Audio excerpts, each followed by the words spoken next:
সুবহানাল্লাহ না? সারাদিন বিড়ি টানলে সুবহানাল্লাহ কইবেন কেমন?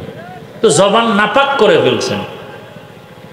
চেহারা নূর চমকাইতেছে, নূর যেই তেলে বিড়ি টানেও চেহারার দিকে তাকাইলে মনে হয় নূর চমকায়। সারা রাত মোবাইল চালাইছে না। আল্লাহ হেদায়েত দান করুন। জাহান্নাম থেকে বাঁচাবার জন্য এই কথাগুলো আমরা আলেম যদি আপনাদের না বলি কে বলবে? কেউ তো বলে না।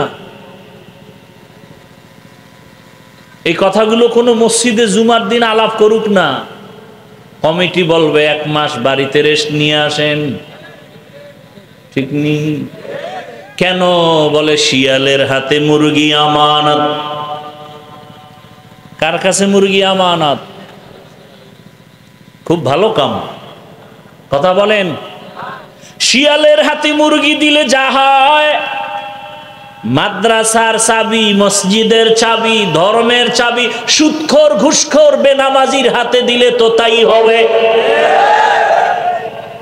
সত্য কথা বলতে ভয় পাইতেছেন? তাহলে পিডার জন্য আরো রেডি।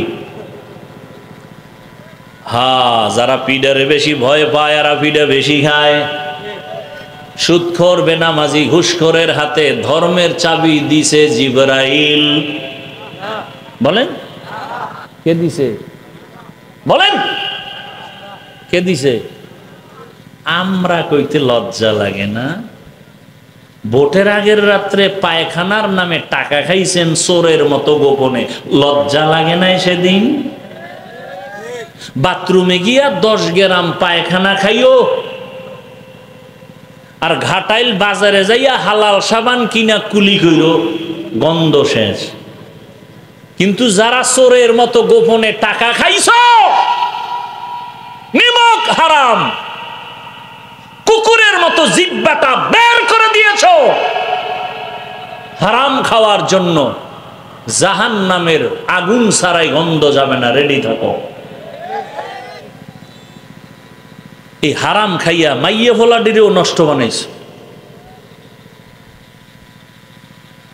ছেলে বাবারে মানে না, মেয়ে বাবারে মানে না, মায়েরে মানে না, কারণ খাওয়াইছে হারাম।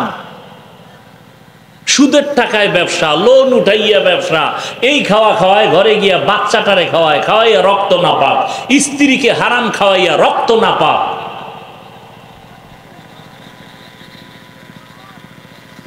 অথচ ইবাদত কবুলের পূর্ব শর্ত হালাল রিজিক। যেই রহমতের নবীর চেহারা এত দামি, কেমন মায়ার নবী আমার, যে রহমতের নবী রাস্তা দিয়া যখন চলতেন দুপার্শ্বের গাছ নত হইয়া নবীজিরে সালাম দেয়। কেমন নবী! নবী যখন দিনের বেলা রাস্তা দিয়া চলেন, সূর্যের গরমে নবীর কষ্ট হবে মনে করে আমার আল্লাহ মেঘের খণ্ড দিয়া ছায়া দেয়, কোনো ছাতা লাগে না। কেমন মায়ার নবী আমার, রাস্তা দিয়া নবী চলতেছেন, পেছনে সাহাবায়ে কেরাম বারবার বারবার শুধু সালাম সালাম সালাম। ইয়া রাসূলুল্লাহ, মানুষ নাই, সালামের আওয়াজ কেন আসে? নবী বলেন, জঙ্গলের প্রাণী আমি মুহাম্মদের সালাম দিতেছে। কেমন মায়ার নবী! আম্মা জান আয়েশা রাদিয়াল্লাহু আনহা বলেন, নবীজির ঘাম আমি আয়েশা বোতলের মধ্যে ভরে রাখতাম, আর আতর হিসাবে আমরা ব্যবহার করতাম। নবী যেখানে কদম রাখেন ওখান থেকে দীর্ঘ বছর পর্যন্ত শুধু মেশকের ঘ্রাণ। যেই নবীর শরীর মোবারকে মশা মাছি পড়ে না, হারাম, সেই নবীকে এক নজর দেখার জন্য গর্তের সাপ অপেক্ষায় আছে।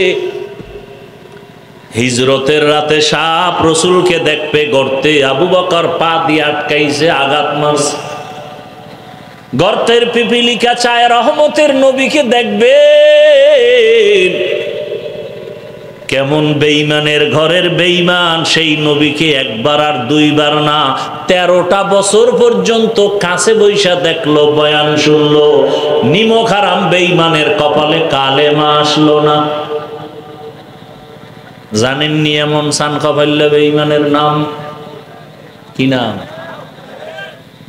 এর নাম কফা। কোথার থেকে কথা টান দিছি মনে আসেনি? বেহেশতের বাজার, ওখানে জাহান্নামের বাজার। বাড়ি থেকে আসছে ওয়াজ মাহফিলের কথা বইলা, কপাল খারাপ, বেহেশতের প্যান্ডেলে ঢুকতেই পারে নাই, কপাল। অন্যদিকে 27 বছরের একটা যুবক তরবারি নিয়ে দৌড়ায়, নবীজিকে জবাই করবে। কয় বছরের যুবক?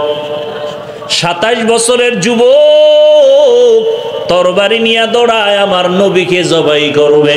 রহমতের নবীর সামনে আইসা দাঁড়াইয়া এক নজর দেখা তরবারি ফালায় বলে, নবী আমারে মাফ করে দেন, কালেমার রশি আমার গলায় লাগায় দেন। এমন সান কপালওয়ালার নাম জানেননি? কি নাম? কালেমাটা পইরাই তরবারি নিয়ে দাঁড়াইয়া বাইতুল্লাহর পাশে দাঁড়ায় বলে, ও মুশরিক বেঈমানেরা, আয়, মুহাম্মদের বিরুদ্ধে কথা যদি বলতে চাও, আমার তরবারি রেডি, আমার সামনে আয়। 40 নম্বরের মুসলমান হযরত ওমর 27 বছর বয়সে নবীজিরে জবাই করতে আসিয়া কালেমা পড়ে। কপাল যদি ভরিয়া যায়, 13 বছরেও কালেমা কপালে আসে না নবীরে দেখার পরেও। আর কপাল যদি খুলিয়া যায়, তরবারি নিয়ে নবীকে মারতে আসিয়াও এমন মুসলমান হয়ে যায়। এখন ওমর যেই পথ দিয়া চলে, শয়তান দেখলে পালায়া যায়। চিন্তা করতে পারেন, যেই শয়তান আল্লাহর সাথে চ্যালেঞ্জ দিয়ে আদমরে সিজদা দেয় না, ওই শয়তান এখন শুধু ওমরের ভয় পায় পালায় যায়।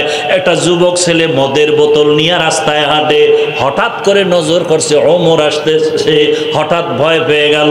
ওমর যদি ধৈরেই ফালায়, কথার আগে তরবারি। অন্তর দিয়ে আসমানে তাকায়, ও মালিক, আমারে তুমি বাঁচাও, আর জীবনে মইরা গেল মত মুখে নেব না, ওমরের থেকে বাঁচাও। ওমর আইসা দাঁড়াইছে, ওমর কয়, এই বোতলটা দে। যুবক ভয়ে কাঁপতেছে, ভয় পাও কেন? দে। মদের বোতলওয়ালা মদ সহ বোতলটা ওমরের হাতে দিছে। ওমর তাকাইয়া দেখে বোতলের ভেতরে এক ফোঁটা মদও নাই, পুরা বোতলটাই দুধে ভরা। আর কেদারত খৌফে হকদার দিল মাদাম জন্নতুল মাওয়া দেহাদু রামাকাম জুজবা হকচি জে মখাজ ইনসো জা ফজলে উআ মস্তে দরজুম লা জাহা। ও ভাই, এই এলাকার নাম কি? হ্যাঁ, দেখছেন নাম রসুলপুর। একজনে জামকালা নাম রাখছে সুন্দর আলী। কলিজা দিয়া চূড়ান্ত মোহাব্বত দিয়া বয়ান করতেছি। আমরা ওই বয়ান করি না যে আমি বয়ান করবো আর আপনি ওখানে বৈশা নাস্তা খাইবেন, এই বয়ান করি না। বেদবি করেন না, খবরদার। আচ্ছা, ক্ষুধা তো সবার পেটে আছে, এটা সত্য, কিন্তু বাদাম চানাচুর খাইলে কি ক্ষুধা যাবে? তো এই নষ্টামি কেন করেন? এই বরকত নষ্ট কেন করেন? কেন করেন?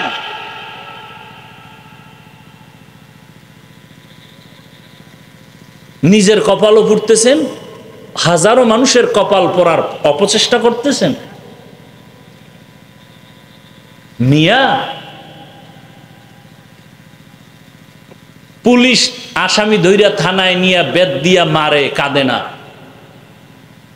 আর ওয়াজের প্যান্ডেল এমন এক বরকতি প্যান্ডেল যে আল্লাহর মোহাব্বত নিয়ে বয়ান করে, আর 200 হাত দূরে বৈশা যুবক হাউ মাউ করে কান্না করে।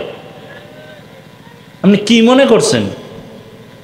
বেতের বাড়ি দিলে কান্দে না, আর ওয়াজে কান্দে আল্লাহ আল্লাহদের বয়ান শুই না। ওরে মারলো কেউ, কাঁদে কেন? আর আপনি সেখানে বাদাম খাইতেছেন, চানাচুর খাইতেছেন, কেউ আবার বিড়ি টানতেছেন। যাকে বিড়ির নেশারা ভাইব হয়ে গেছে, আবার আইতেও পারে না হইতে। আল্লাহ হেদায়াত দান করুন।